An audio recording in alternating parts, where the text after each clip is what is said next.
Good afternoon, and welcome to the launch of Airtel Business Insights with its first study on customer engagement, redefined anytime and anywhere, literally.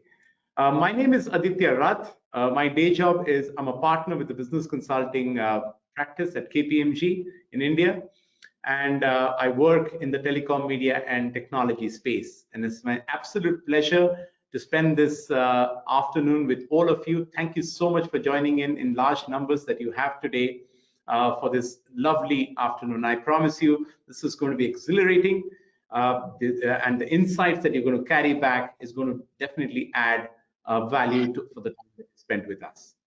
Airtel launched its customer advisory board a few months back with the sole purpose of listening to the customers, co-creating products with them, which can help the industry at large. Now, this was a very bold move, a move which is not seen by many players in this industry. But as a logical extension, they didn't stop there. They moved the Customer Advisory Board to launch today the Airtel's Business Insights, which brings together the tacit knowledge, the research knowledge, ideas, trends, and insights from its Customer Advisory Board, as well as the Airtel ecosystem from the leading thought leaders and from the voice of customer which they have been listening to. A business strategy is as good as the market intelligence it has. Uh, we've been doing this kind of work, but we can tell you that research and analysis on this ever changing and dynamic customer landscape plays one of the most critical roles in implementing the right strategy. And during these times, when the times have been tough over the last 9, 10 months, understanding what your customer needs is far more difficult because the goalpost is changing very rapidly. Airtel Business tracks and analyzes trends and brings it to you in the form of Airtel Business Insights.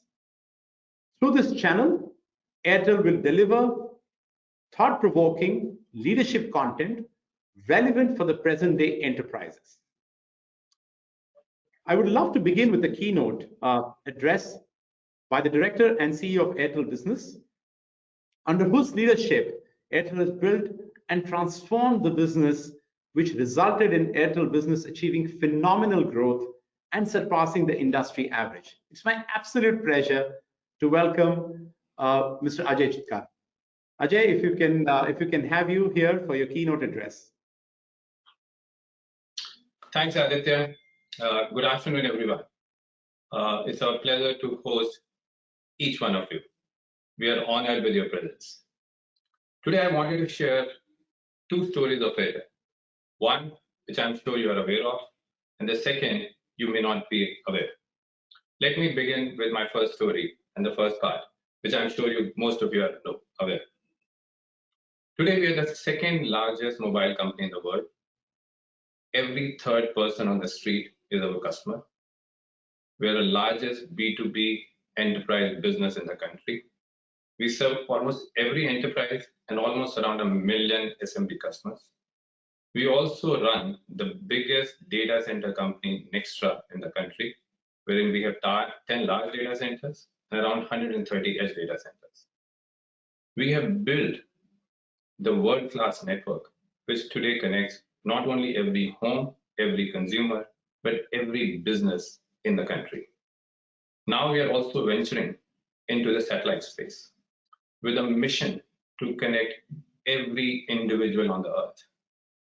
But that's not the story which we tell ourselves every single day. Our story every single day starts with our obsession to serve our customers. Today, I want you to share what we all believe in. For that, I just want you to share a small video, and then I'll take it forward from there. Let's talk about differences. There's a difference between customer service and customer obsession. Customer service is about what we should do. Obsession, on the other hand, is about what we must do and will do. We will live our customers' lives every single minute of every single day. We will own their problems so that they can own our solutions. And if we cannot find them, we will invent them. In order to do this, we will not just answer questions. We will also question answers about our network, our pricing, our billing, our channels, and even our hierarchies. We will look at every complaint as an opportunity to turn one more customer into a fan. Because we will not just pass the buck. We will stop it. We will be brutally honest about what we can't do and quietly proud about what we can. In so doing, we will come to be known not just as a telecom company that also provides customer service, but a customer-obsessed company that also provides telecom. Because every single one of us, from the top to the bottom, will now answer to one and only one person: our customer.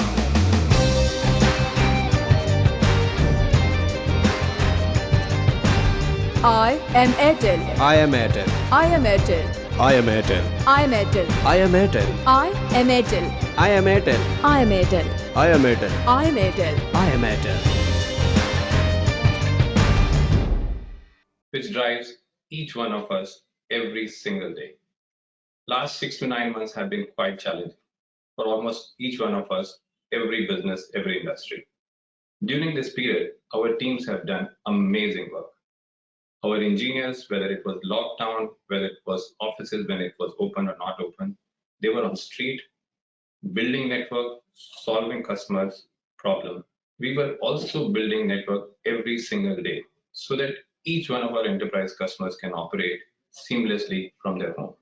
During this period, our teams have also launched many products which can help customers transform in this new digitally connected economy.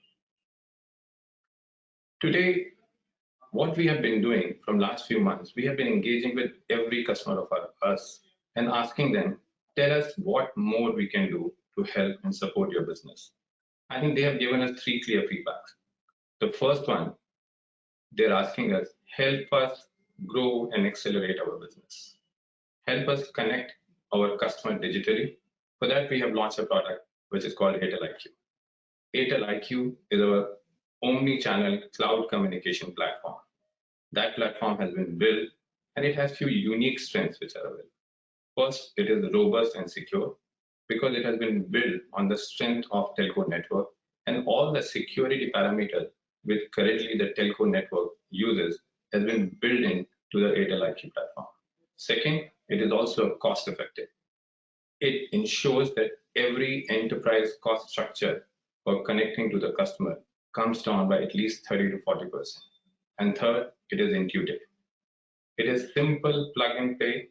Every industry, every vertical can use it very easily. The second feedback which they have been sharing with us, while the businesses are not growing, can you help us reduce our cost? We have taken many initiatives during this period. We have launched a network consolidation project wherein using SD-WAN, we are helping our customer reduce their cost structure. Today, every customer is using 2 networks. 2 active networks are not the one which they need. We are converting them using 1 active and 1 4G based network, which is helping them reduce the cost. And that phenomena we have seen being accelerated in the industry. We have also launched the bundle proposition of work from home, which include our connectivity, security, and collaboration. While the whole digital transformation got accelerated by 4 to 5 years, and that's what we all are witnessing in the market, we are helping our customer go to the cloud. Airtel Cloud exactly do the same. Our capability of private, public, hybrid cloud with a unique strength of Nextra data center and Cloud Connect platform gives this whole combined solution to our customer so that we can move their workload onto the cloud.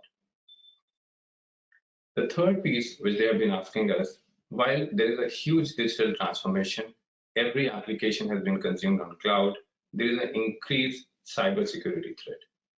That problem is being solved by us using Airtel Secure, wherein we have built AI-driven SOC, which help customer have security and safety for their network. And we have also built many more products with industry leaders to solve the cybersecurity threat issues for our customers. The customer obsession for us has three unique parts on which we have been focusing. One, how do we make sure their experience with us is world class? For this experience, we have been investing into a network every single day and growing the network. We have also been making sure, at least whenever they engage with us, we are brutally honest. We share exactly what's happening on the network, and we give them a very clear, predictable ecosystem. The second action which we have been taking is to make sure that we give the power to every customer and simplify their engagement with us. That power has been given it to them by creating a variety of digital tools so that there is a transparent and faster communication between us and our customers. And the third part of this customer obsession is how do we engage with every customer every single day and learn and understand from them at what are their business issues so that we can make, build, and create the products for that. We have taken the initiative, which is called Customer Advisory Board, a few months back. That initiative was exactly keeping these factors in mind, wherein we have requested the industry leaders to come and work along with us and share their deep knowledge and understanding about industry, the issues, so that we can co-build, co-create the product which can help solve the problems at scale. We have seen a tremendous output of that. Today, we are taking the next step for that, wherein we are launching Airtel Business Customer Insight. This insight has been gathered using Airtel Advisory Board inputs. Some thought leaders like KPMG, they have also shared their inputs, and Airtel ecosystem and customers have also given us some insights, which has been captured into it, which we wanted to share with all of you. Look, in this time, and I think we all know, getting customer takes months, but losing customer takes seconds.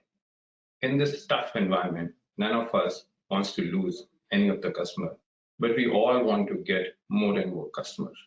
I'm sure this customer insight will help each one of you while you're making your strategy to serve your customers better. With this, I would like to thank and hand it over back to Aditya. Thank you, Ajay. This was absolutely the right tone to finish it. That you, given that the changing environment is so challenging, getting customer trust in an environment like ours right now is so difficult. But you can lose that trust if you don't have the insights on the needs of the customer. And that's why when we coined the thinking, Airtel coined the thinking around customer engagement redefined anytime, anywhere is absolutely appropriate to the mood that the country is right now. So this is time for the panel discussion, and I would be joined by three wonderful leaders whom I've worked personally. They've got tremendous strength in their own areas, and they've got a wide variety of topics. I assure you that the level of inciting that we're going to do now is absolutely something that you guys will enjoy. So let's first, I'll introduce them to you so that we know who we are talking to. It's my absolute pleasure to introduce President and Chief Digital Officer of Kotak Mahindra Bank, Mr. Deepak Sharma. He drives the digital transformation, business model, innovation, and future-ready initiatives of the bank. Deepak, welcome to the panel. Then I'm also joined by Senior Director, IT, HR, and Safety for Maruti Suzuki Udyog, Maruti Suzuki India Limited, Mr. Rajesh Uppal. Rajesh is a thought leader, a visionary, more than 3 decades in the field of IT. His focus is to build the organization ready for the future and create a high-performance culture amongst the talent that he has. It's also my absolute pleasure to introduce a friend, the CEO of Enterprise Business for Airtel Business, Mr. Ganesh Lakshminarayanan. Ganesh is responsible for strengthening Airtel's market leadership position in the B2B segment, further and accelerating growth as enterprises undergo digital transformation. So thank you all of you for joining in. Perfect. Deepak, I'm going to put you at the spot right now, and maybe then let's move to Rajeshi and Ganesh maybe. Deepak, what's been the most challenging piece of customer engagement / expectation that you have faced over the last few quarters? Not just for your general customer, but let's say the underprivileged, the urban poor, or if you go into the rural heartland of India. What's been some of the biggest challenges? Because Kotak has done tremendous work on the digital space. Banks in general are very digitally savvy. So can you share some of the challenges that have really come your way? So I think the whole journey and transition as we have experienced is in last 12 months. First quarter of last year was more of, I would say, a shock and adjusting to the new reality, both for we as a bank and also for the consumers that we serve, small businesses, large enterprise, as well as the retail consumers. But I think gradually we started to see a lot of changes in the way customers started to interact, engage on an ongoing basis. And I think with the change in the behavior, consumer behavior with around digital technology engagement. So I'll just take two stories, and I think these stories in my mind, among many things that has happened in last 12 months, stands out. One was around our assets when there were moratoriums announced by the government, and a lot of small businesses and individuals, they wanted to avail that moratorium. But there was a news article, and beyond that, everybody was trying to figure out, what are the pros and cons? Should I really avail moratorium? Because obviously you could afford not to pay installments and interest for a short term, but will that lead to a higher outflow later? Will my overall payouts increase? How will that get handled? And that was a situation where we had to bring in the entire channel interface for which could not be assisted, because a lot of our employees who serve customers, they also couldn't reach office, and some of them obviously were managing their calls remotely. So building a digital interface on our websites, on our channels that customers connect with, around the queries, should you go for this particular moratorium or not? How do you go about it? And I think this was a financial decision a lot of consumers and small businesses were evaluating. And I must say that as a team, not just putting this whole thing together, but ensuring that customers take informed decision when they opt in for it, was one such story. And I think it really stands out even today when businesses have bounced back, and a lot of them are very, very thankful for they getting the right advice of should they or should they not. A lot of those who could afford, our guidance to them was, if you can afford, you should not avail a moratorium. But yes, if you are under stress or you want to preserve your cash flow, probably it's a good thing. Similarly, we found a lot of small consumers coming from semi-urban, rural, to probably what we call rural-urban Indian markets. They all were used to of getting an assisted banking experience. And again, as they couldn't come to a branch or reach contact center, we had to quickly build a new channel and experience to serve them remotely. And we had a conversational banking bot called Kea, which was doing reasonably well.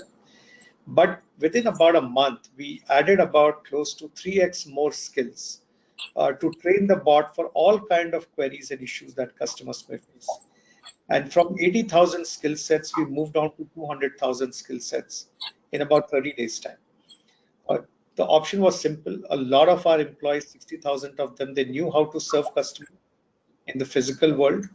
But now, since they were not around majority, we had to quickly bring the employee learning and insight on a conversational UI with the NLP so that it can understand not just English, but English or Hindi and some of the dialects. And I think both these helped us really not just overcome the situation, but delight customers. And these continue to be now the core of our value prop to customers. Thank you, Deepak. Rajeshri, coming to you, and Deepak, an excellent point on how soon can technology learn thanks to the tacit knowledge of human. Deepak, so maybe somebody can help you set up the screen, and I'll try to get the focus back on Rajeshri. Rajeshri, Maruti is as a synonym name in India as, let's say, Kotak is in the banking side. You guys were already facing a lot of headwinds when when the pandemic hit. It wasn't, the industry wasn't doing it wasn't in the A game, I would call it. There were pockets of excellence, but obviously it wasn't at the A game. How did you manage to understand the customer need when your dealerships, when your channels, when your businesses, most of them were not aligned and not ready to play ball in this whole new environment of engagement? What were some of the challenges you faced? And you are in the heartland of India, length to breadth. Okay, thanks, Aditya. Yes, last year was not good for auto industry, and I think there were multiple reasons like uncertainty about BS4, BS6, and people were waiting and stuff like that. But I think pandemic was something which is really the so-called turning point in whole customer engagement process. A year back, we started, in fact, much before pandemic, we started a journey of digital interface with our customers. Now that's very clear. No, there are around, in our study shows, there are around 26 touch points where customer interact with any interact to really buy his car. It could be search on Google. It could be visiting the OEM website, or seeing a TV ad, or maybe doing some old car calculation, and so on and so forth around. We said, can we really have touch point influence on any touch point out there or not? Today, around 24 of these 26 touch points are digitally enabled and connected to our so-called central single view of customer database. 24 of 26 are connected to get all the information from all the sources around. And also our data shows, very interestingly, that 95% of new car buyers research online before purchase.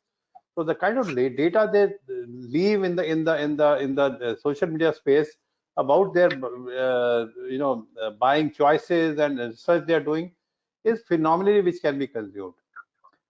They trust search engine for online videos and all kind of things. It's around 80% of them.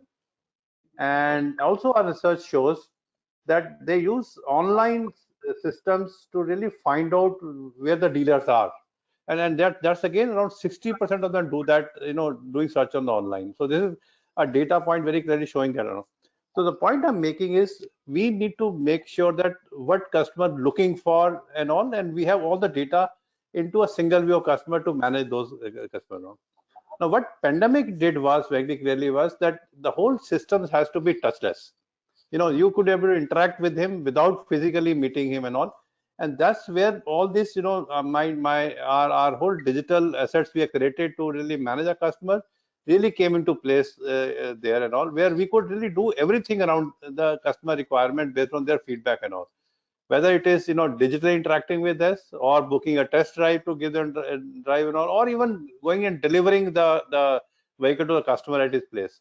So this all was becoming a digital as a being hygiene for the running the business at dealership, and this was done from a day one when we lockdown opened for us to handle that.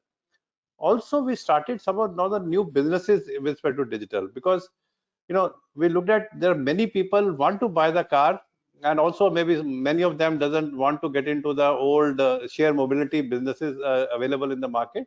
So we, for safety, they just wanted to be there. So we created something new called service called share subscription model for our cars. You can really, instead of buying a car, you just subscribe a car for a longer time with everything included into that. Was a new area. Or also we have now something called to have all digital journey of customer journey or digital.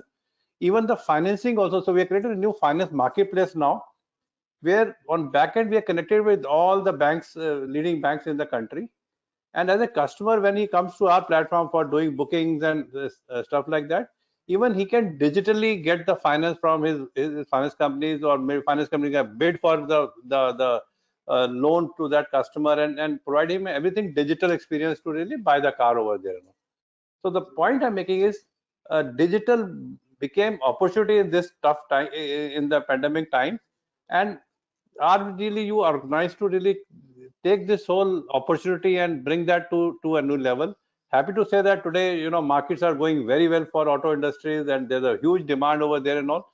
Maybe I think ability to deliver on digital space, whether it's hyper local for your search engines and everything around, consolidate that into a single platform to deliver to our customer, and it has been a challenge which I think we are able to come up fairly decently in this pandemic time. Rajesh ji, I am to be very careful. You are taking away the role of consultant. In 3 minutes, you have articulated an executive summary. But excellent examples, great use of data, a great use of data to make meaningful insights. And that's what this platform is all about, the Airtel Business Insights platform. Ganesh, perfect time to get you in. The crop is perfectly harvested now. You've heard both Deepak and Rajesh mentioning the lovely use cases. But Ganesh, like any other critical infrastructure provider, you were in the front line. Your teams were in the front line. You guys were as much a COVID warrior like any other healthcare service provider or somebody else who is providing the frontline services were. What were some of the immediate challenges that you faced, and how did you redefine the customer engagement in the last, especially in the SMB B2B area, because they were, as Deepak mentioned, many of them were locked down. Their habits were to go physically meet the customer. The dealers were shut down. What was going on in your mind and your team's mind, and what were some of the 2 or 3 top challenges you faced? Yeah, no, Aditya, I joined in June, but I can tell you my experience, and there are some big heroes in Airtel, because our life is at the front line. When suddenly the COVID hit, every home wanted their broadband connection to be flawless. Every telephone conversation was important. And every corporate company suddenly found out that their employees need dongles and security and VPN. So you could imagine the workload on our people, and they have to deal with Corona themselves, right? I could share with you a lot of stories, but one story which really moved me is our NOC. We have our own NOC which manages all this traffic. And this NOC is situated in Gurgaon, but our employees were all over the place, right, before this Corona hit. And this has to be monitored 24/7. And given the constraints on quarantine, we can't move the people as well. And I believe what Airtel did, and this is before my time, but I heard this story from our CIO and Ajay, that we actually housed all the people who needed to manage the NOC inside the NOC. These people lived, ate, worked together inside the NOC till the quarantine can be lifted. I mean, for the first 3-4 weeks of the quarantine period, we couldn't even move people out, right? There's no movement of physical movement. And these are people, it's not 1, 2, 10. I think it's hundreds of people who were housed in our NOC so that the facilities can be monitored, all of that, right? And if you look at every part of our value chain, whether it is sales, we had to learn, I had Deepak say about skills. Today, there is no inside sales or outside sales. Everything is inside sales. So our people have to learn how to interact with customers sitting inside office, whether I'm an SMB customer, SMB salesperson who's used to go on the field every day, knock doors. Now they have to knock virtually, right? That's the thing. In the enterprise side, we are a very high touch sales engine. We have to interact physically with people, and we have to relearn the skills because we have to do all of this on the Blue Jeans or virtual collaboration system. And the biggest thing is on our service side, on our delivery side, right? We actually had to deliver corporate connectivity, which actually means getting into a premise, setting up a mux, putting that fiber inside the pod. That's what we have to do. There's no other way to deliver connectivity virtually. You have to make people work virtual, but the whole work is physical. So we had our field engineers, and I can tell you how many stories of people affected by Corona, and still our employees supported them. We measure something called, what do we do for our customers is how many links we enable. Our highest link we enabled came in the month of September for Airtel Business, right? It is just a peak of that, which we had to do all of this. Our highest, actually, it's a record month for us in terms of how many links enabled, which we measure every month. That came in the month of September. So there are so many stories like us, but we also have learned a lot, and I think it's been a great journey. Ganesh, let's stay with you before I move it back to Deepak and Rajesh ji. Ganesh, touch wood, keeping fingers crossed, we all get our jabs, the vaccine at some point in time, and the world looks going to go back to it, whatever that new normal is, the temporary, permanent. There are lots of words in which people describe. What is the Ajay mentioned it is in terms of the obsession. What are the obsessed products that Airtel believes that the future is all about? What kind of solutions that you want to redefine the anytime, anywhere? Because I think that's very important. People are very excited to know that. And very quickly, if we can hear from you, that what is that obsession going to look in material terms? Yeah, and Ajay touched upon a few of those products, and let me bring that to life with two quick examples. We talk about engaging with customers in the digital world and making sure those engagements are intelligent. So I will tell you my story, and we'll see how our future product will enable this to be better. So I ordered a water purifier. My house purifier broke, and I went online, so I didn't want to go to a shop. I ordered a purifier online. And you'll see how the telecom plays an important role in all of this. So I had to go to a website, order the product. So I needed a broadband. And then immediately a OTP comes saying your order will be shipped. And when the delivery happens, please give the OTP to the customer. Telecom, again, us. And then the customer said, there's an email, SMS came to me and said, we will send a technician to install it. Installation was done, right? I was very happy till this point. On the day of delivery, I have the service technician call me on my mobile number, exposing that my mobile number was exposed at this point of time, and said, can I come for delivery? So I told him, I don't even have the product yet. The product has not been delivered to me. You are coming for, engineer was calling for installation. The engineer was calling for installation. I said, you can't come because your product hasn't arrived yet. So, okay, you please call me after you get the product. Till that point, I was very happy. Then you see how everything breaks down. So the product gets delivered the next day. I give them the OTP. And I also bought 1 year of warranty annual maintenance. And then I have to call this guy. And the guy says, okay, I will come tomorrow, but please send me your location on WhatsApp. Now I'm on WhatsApp with another technician, right? So this is how that conversation went. But if you look at the capability we have, and hopefully this will give the audience some thoughts. We have a platform where we can actually capture that OTP. OTP is given, then the proof of delivery is done. We can actually connect the technician 1 hour after the purifier is delivered. And don't expose the number. I can connect the customer to a technician, and the technician can say, Mr. Customer, I understand your product has been delivered. There's a proof of delivery. Can I come tomorrow for installation? That would have been an intelligent customer engagement, right? And this is absolutely possible. There's no incremental cost to this because all the cost is already incurred.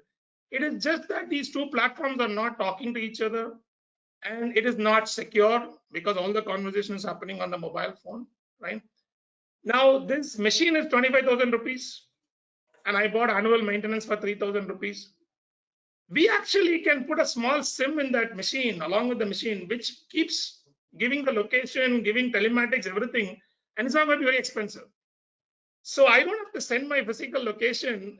And if every purifier which went out had a SIM in it, which we do, the engineer can actually do the whole maintenance schedule beautifully because they know what purifier is where, they can schedule the maintenance. That'll be a very phenomenal experience. Again, not an expensive solution. We can do this. Annual maintenance. I don't have to call the customer. The SIM can actually tell the purifier company when to send the technician for annual maintenance because the SIM has knowledge, right? So if you put this together, what Ajay talked about, right? So the IQ platform, things like that, we can actually make customer engagements a lot more intelligent, which is going to work, which is not expensive. It's just that a telecom company like ours can put this together if we work with customers like Maruti, work with customers like Kotak. If we really listen to them, they will tell us their problem and we can fix it. And that's what I'm excited about. Great, Ganesh. So this is no more the future. You believe that it's right there. You need more such challenging use cases, and you're ready to play game.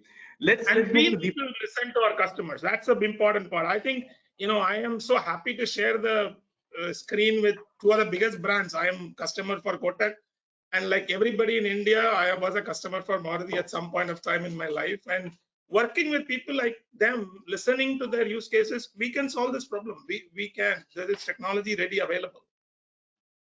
Well, that's a great example of being obsessed.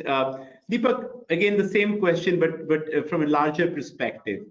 We've seen the regulatory hurdles. You've seen the level of data security, the concerns that are there around data security. How do you see the banking world for SMB or for large mid markets or for small entrepreneurs changing in the next 6 to 8 months to a year, given all that is happening at the regulatory side, given all the digital interventions that have been put in place, and the fear of several different attacks, whether it is cyber or privacy and so on and so forth? What's the future going to look like for you? So, Aditya, financial service business, if you look at it, was always about managing risk, right? Credit risk, operational risk, regulatory risk. And I think it is a business of risk. And that's why there are licenses and there are, custodians of trust. And you put your money in a bank, and the last thing you want is you see a run on your bank, or you probably find your money getting swindled away. So I think that's something that continues to be the core of what we do. But I think with digital, the real classic now balancing act is always between risk and convenience.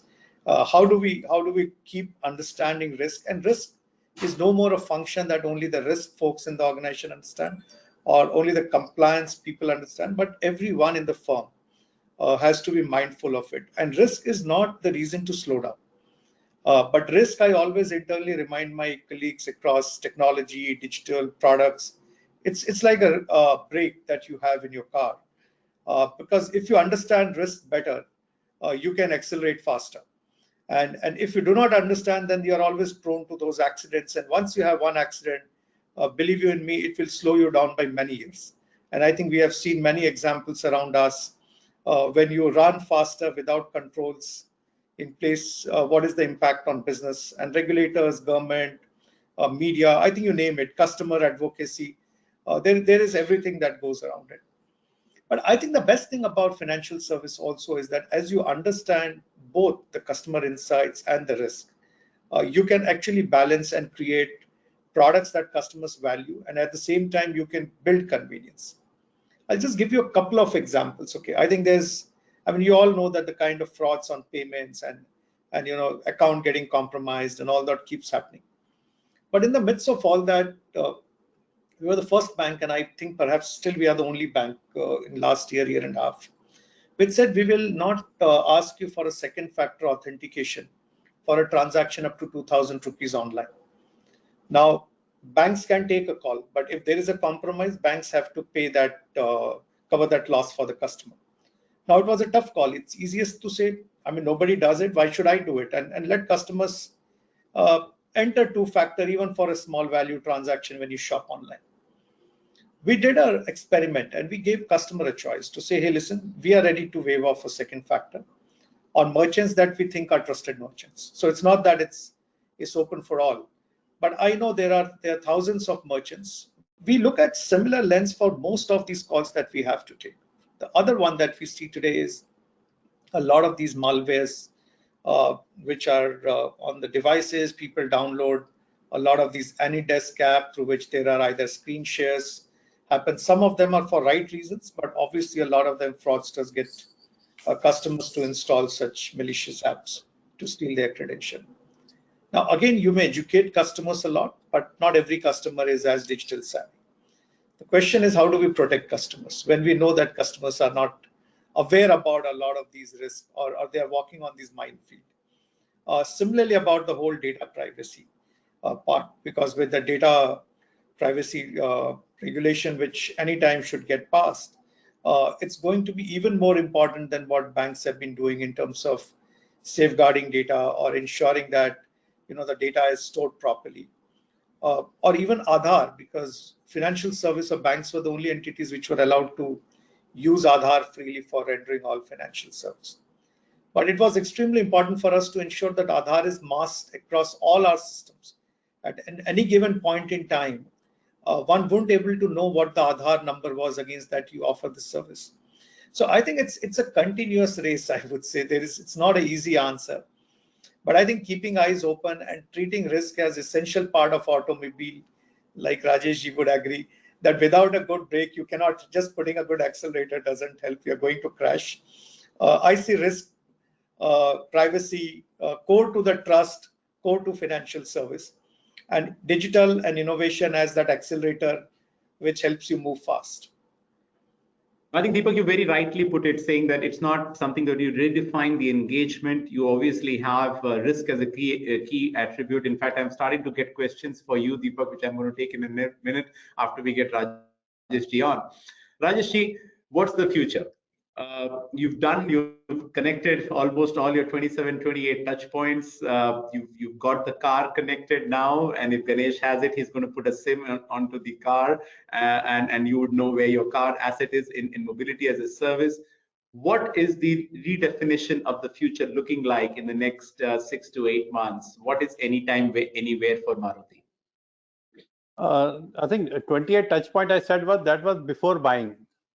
And we have many more after that, factory. I'm saying, for your service, for your maintenance, and everything around that and all. I think that's where the whole customer service come into play and all. And the area of customer service at the service stations, I think that's where the digital really is going to a next level now, where I can predict failures in the car, or I can book your digitally appointments, get to know that what you want to do from our car, engage dealer appropriately. I think that's something which is the whole life cycle of the customer.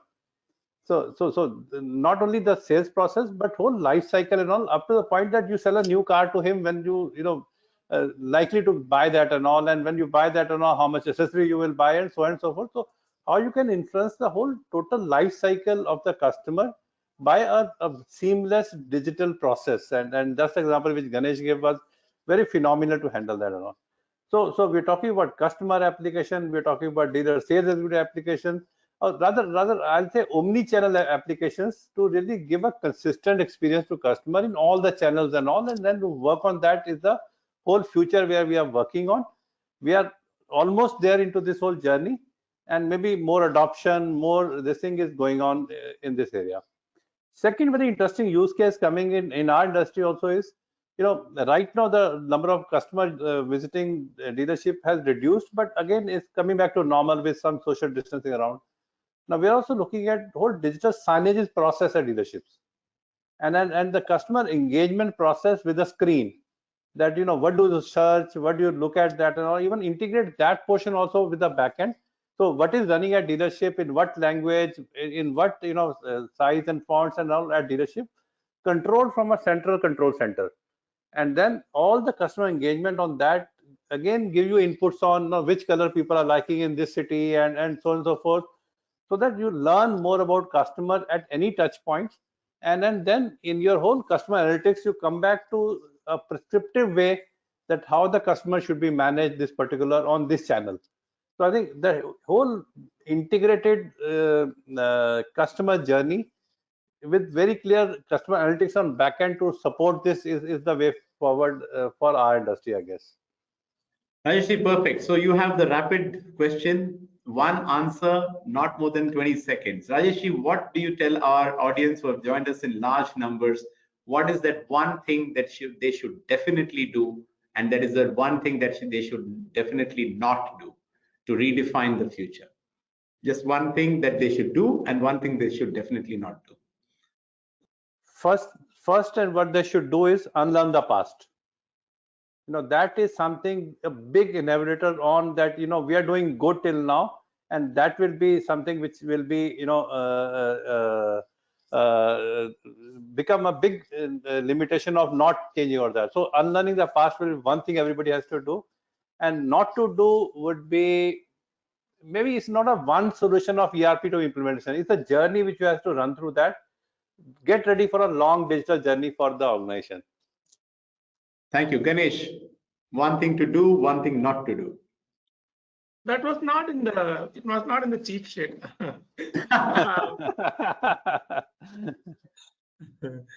One thing to do is make sure that when you select a partner for digital engagement, you're not selecting the partner for today. You are selecting the partner for scale. And as these conversations multiply, and they will multiply in a logarithmic way, you need a partner who can give you the robust scalability. So that is very important. A lot of times we get carried away by a shiny solution, not really knowing whether this would scale. And when you come to it, you'll say, oh my gosh, I need to go to a different solution. So make sure that as you look for these digital solutions, scalability in mind. Second thing I would say is never take security and privacy as something which is like a legal thing. I think security and privacy in this new world is going to become a big business asset or a business liability. As you engage with your customers, if you are going to run a marketing campaign, and that marketing campaign which you're running digitally is going to get copied overnight by your competitor, then that's a problem.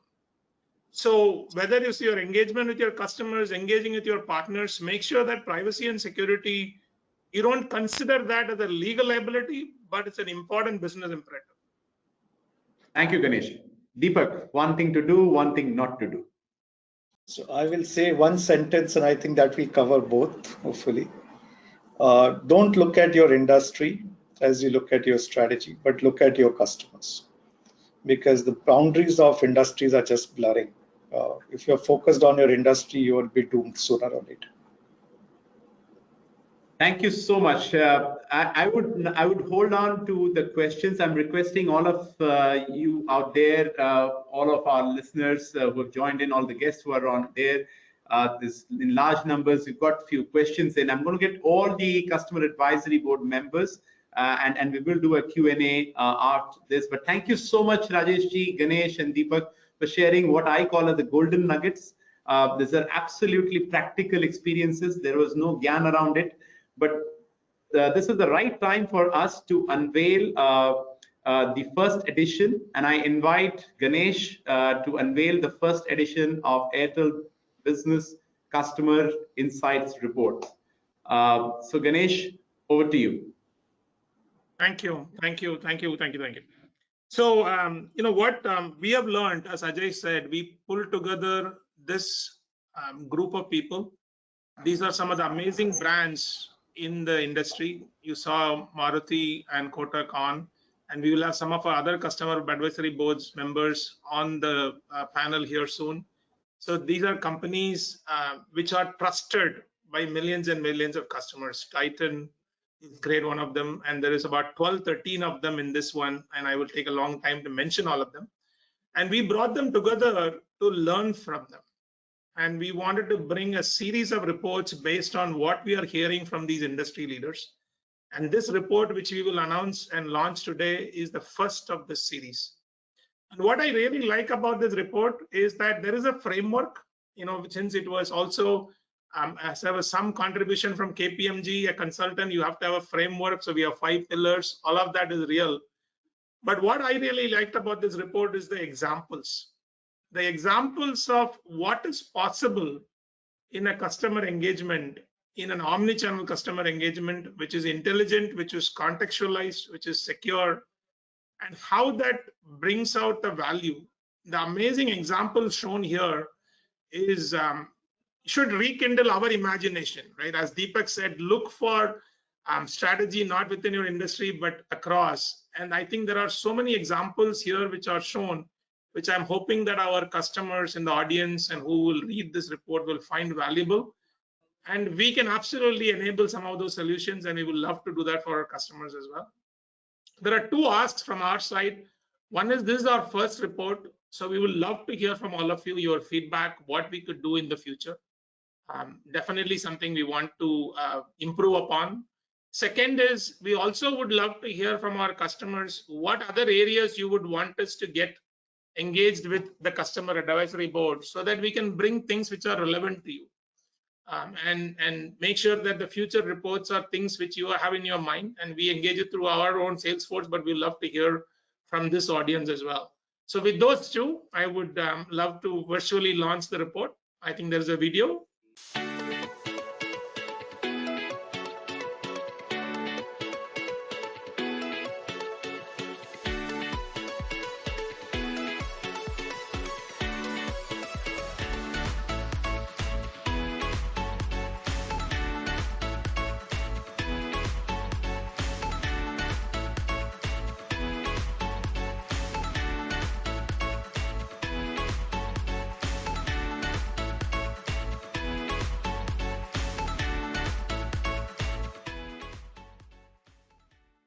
Thank you so much, Ganesh. This was lovely. In case, so this is titled as the Customer Engagement Redefined Anytime, Anywhere Insights Report. All the attendees, you can actually see it on the chat window that you can download from. It's www.airtelbusinessinsights with the s.com.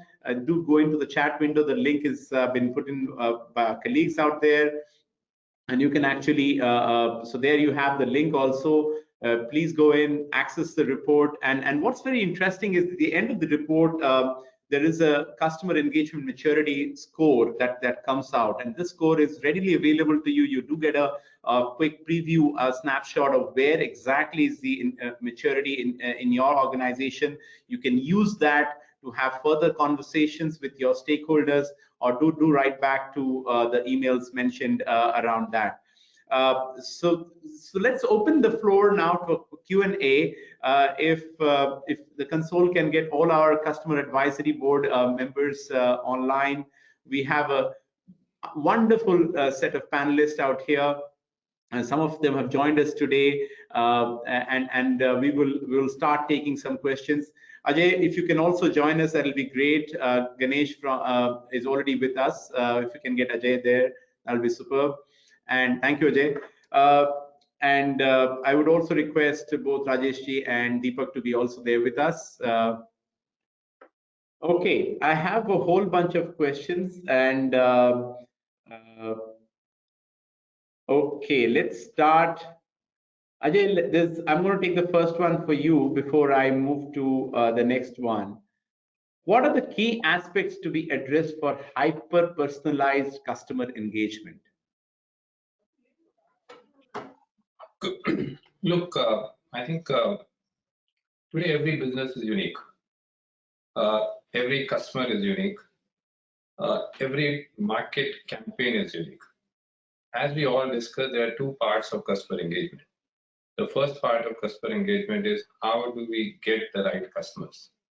And second part of engagement is how do we retain them for the life?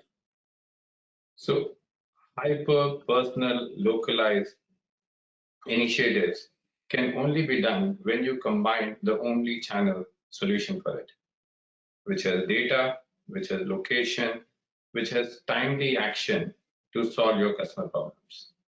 And for customer for life, today we see, and I think Ganesh gave a very interesting example, and I think we all see many times every day in our day-to-day activities. We are trying to reach a customer, there is no record, there is no information. Every opportunity wherein someone has called and you have not been able to answer is a missed opportunity. So how do we combine all these insights, all that ecosystem together so that we can get the right customer and we can serve them for a long time? I think these are some of the areas wherein we are learning from our customer. And this is different for every industry. For banking, it is different. For delivery, it is different. For cab industry, it is different. So we are trying to learn every day some of these insights and trying to build the solutions which can ride onto the platform which we are making. Thank you, Ajay. That was perfect. Deepak, a very similar question, but a little bit broader. This is for you. My question is to Mr. Deepak.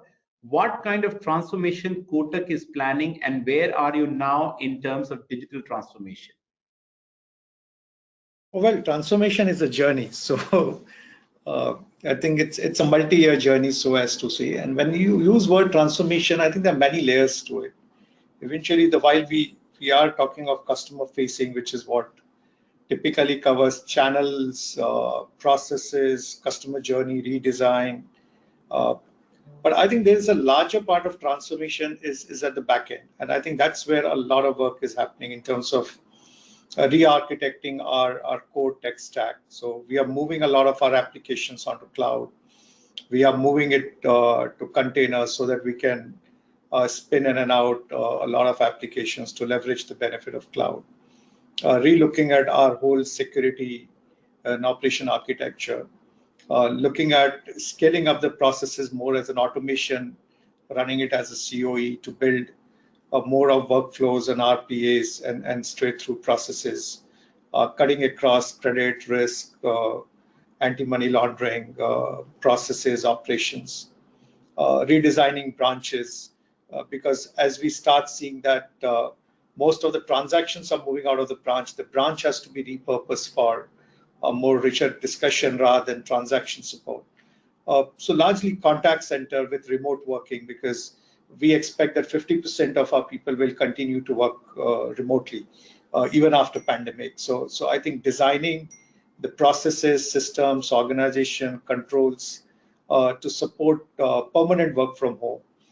Even looking at creating a lot of gig economy where people can work for few hours rather than having a permanent long-term employment.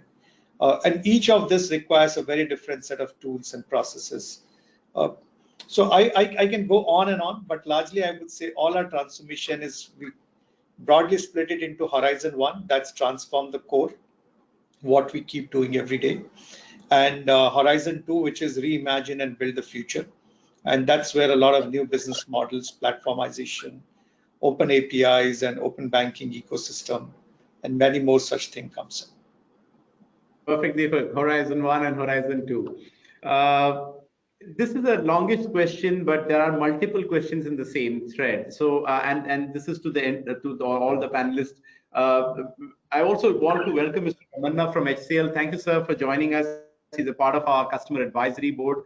If the console can get him, and if Ashwin is also joining. Hi, Ramanna. How are you? Good. Thank you very much. Okay, so we have the customer advisory board colleagues joining us. So this is the general question to all the panelists. Maybe we'll start with Rajesh ji, and then maybe we'll get a few of the other opinions. The first point is so the question says that you pick up the phone and the customer in the virtual world, the phone call is the default, Rajesh ji, the default mode, but the customer does not have respond to calls. Second, if they're not reachable, it's very difficult to listen. And nowadays they don't want to talk necessarily on the phone. What are your tips to make communication easy? There are very similar questions in 3-4 element, Rajesh ji. Sorry to put you at spot first, but we'll get more ideas to help a few of our friends who are online. How do you make customer communication easy?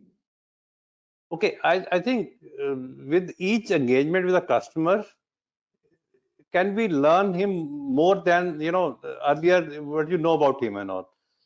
He's the customer who loves to only chat on SMS than really on phone, or he want to come to your app or visit your website and all. Really knowing more about a customer, that what is the preferred mode of engagement and how do you want to engage, I think is very, very critical from your design of the whole environment on which you're working with him. and so that you can be very effective in your whole communication with him to handle that and all. So it's not that, the traditional way of, give your list of customer to a call center saying call everybody around and give you the whole result end of the day. I don't know, gone are the days on that. I think you have to be really very personalized with each one of them. This guy always like to come to dealership and talk to you and all. I think if it's his preferred mode, I think go to his preferred mode, learn on that and all, and deliver according to his requirement. I think that's the way we need to work on to be more effective with your customer and all, and your platform should be able to enable that. Ganesh, any tips to add to what Rajesh ji mentioned? You mentioned of inside sales. I mean, people not picking up phone. Is there an easier response answer that Airtel has on how they can ease for an SMB customer to communicate with their customers? I think the answer is what Rajesh ji gave us, but I think what we need to do is to build that platform which can enable it. So I will give you an example, right? So when a customer calls a dealership or a service center or a retail, and we are doing it today, there is one extension and that extension is busy and somebody is picking up, not picking up. But what if there is a platform where that number can ring, and if the first person doesn't pick up, it rings to the sales manager's mobile phone, and if he or she doesn't pick up, it defaults to a call center. Then we are able to make sure that no customer conversation is lost, and that's a platform, by listening to people like Maruti, we need to build something like that. I think that will make the conversation easier. And second thing he talked about is choice, customer communication channel of choice. I'll give you my father-in-law's example, right? So for him to do banking, he doesn't like getting OTP in SMS. He doesn't. His phone is not a smartphone. He wants OTP given to him by phone because he's used to visiting a bank more. We can actually call the customer and give them an OTP over time, and this can be something which we should be bringing to banks like Kotak.